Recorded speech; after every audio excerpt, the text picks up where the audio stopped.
अस्सलाम वालेकुम गाइस, कैसे हैं आप लोग। तो फिर मैं एक नई वीडियो के साथ हाजिर हूँ।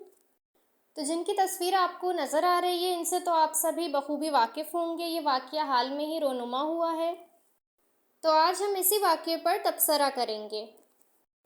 ये शख्स आमिर, इनका ताल्लुक़ लीबिया से है। इस साल हज की नीयत से आज़म सफ़र हुए तो एयरपोर्ट पे नाम में अल-कज़ाफ़ी होने के सबब सिक्योरिटी क्लियरेंस नहीं दिया गया। जहाज़ आमिर के बगैर ही परवाज़ कर गया, लेकिन कुछ फ़नी ख़राबी के सबब कुछ ही देर में जहाज़ को वापस इसी एयरपोर्ट पे लैंडिंग करना पड़ी। तो एक बार आमिर ने फिर कोशिश की कि वो भी हज बैतुल्लाह के लिए जहाज़ में सवार हों, मगर पायलट ने जहाज़ के दरवाजे खोलने से इनकार कर दिया और टेक्निकल क्लियरेंस के बाद जहाज़ एक बार फिर परवाज़ कर गया। लेकिन एक बार फिर फ़नी ख़राबी के सबब वापस लैंडिंग करना पड़ी। आमिर ने इस बार फिर सफ़र की कोशिश की, मगर फिर इनकार हुआ और जहाज़ परवाज़ कर गया। लेकिन तीसरी बार फिर फ़नी ख़राबी के बाइस जहाज़ को वापस लौटना पड़ा। इस बार पायलट ने कहा कि जब तक आमिर जहाज़ में सवार नहीं होंगे वो जहाज़ नहीं उड़ाएंगे। इस बार आमिर को सिक्योरिटी क्लियरेंस के बाद जहाज़ के मुसाफिरों में शामिल किया गया और जहाज़ बखैर आफियत सऊदीया के एयरपोर्ट पर लैंड कर गया। जहाज़ में लोगों ने उनका इस्तकबाल किया और फिर उन्होंने भी यही कहा कि मैं हज की नीयत करके निकला था और अल्लाह ताला उनकी नीयत जानते थे और अल्लाह ताला जिसे बुला ले उसे कोई नहीं रोक सकता।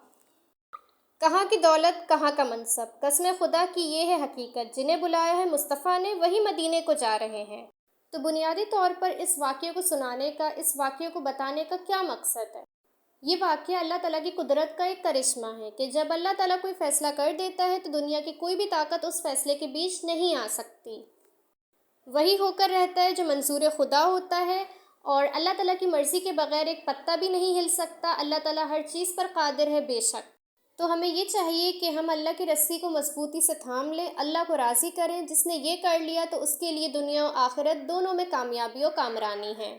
तो बस हम दुनिया के साथ साथ अपनी आखिरत की भी फ़िक्र करें।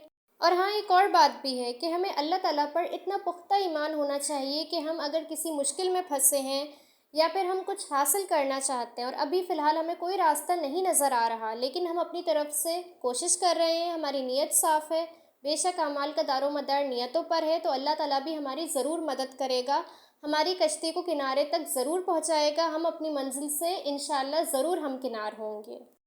चलें अब थोड़ी मौसम पे बात कर लेते हैं। महकमा मौसमियात ने कहा था कि कराची में तूफ़ान आएगा, आंधी आएगी, खूब बारिश होगी, लेकिन अभी तो सिर्फ सूरज ही आग बरसा रहा है। तो बस यही दुआ है कि मुल्क के दीगर शहरों की तरह अल्लाह ताला कराची में भी रहमत वाली बारिश कर दे। आमीन सुम्मा आमीन। चले गाइस, अब मैं इस वीडियो को एंड करने लगी हूँ। आप लोगों का बहुत बहुत शुक्रिया मेरे चैनल को इतना प्यार देने के लिए और ऐसे ही सपोर्ट करते रहें। अब आप लोगों से इंशाअल्लाह नेक्स्ट वीडियो में मुलाकात होगी। तब तक के लिए अपना ख्याल रखें। So it's me Aliza Qayam Khan signing off. अल्लाह हाफ़िज़।